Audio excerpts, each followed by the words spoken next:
Oh, cool, my bike. Still gotta fix it. Alright, Condo Land Tech Tip. This is a fuel sender. This is the NOS one we have for a truck. What I just did, you get some cheap ass clear coat. I have tons of it. Doesn't really matter what kind it is. This is Rust-Oleum, basic stuff. But I clear coated. I mask it all off.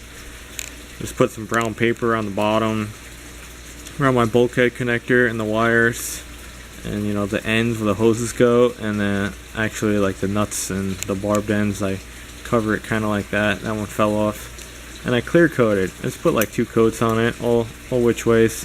What do I do it for? Well, this is on right on top of your gas tank, so it always rusts. And then you get these little, you see these little areas where they grazed around it, or the hell, like these tubes. It will like always like rust in there. So if you spray a little clear coat down there, you just get one more protective barrier that has to fail before the galvanizing goes. I do it with power steering lines. I would do it if I had like new transmission lines, anything steel. Just blow a little clear coat over them. You know, it doesn't look like it did anything too, unless you look really close, which I like. It still looks factory.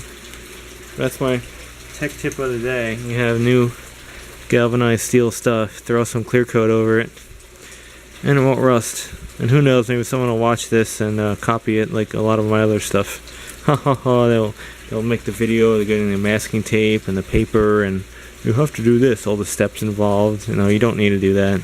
You can figure it out. But yeah, every which way, just spray some in there. Just don't get it on a vent, because that actually is the vent. It's like a pressurized vent.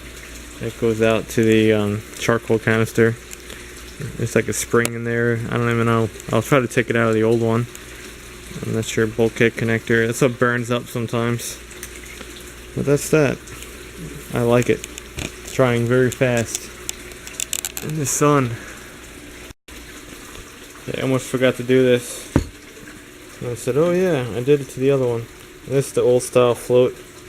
And you should really check these two to make sure they're correct before you put them in your car with a meter. Purple is your fuel gauge, and black is the ground. And that goes on the frame. A lot of people forget that.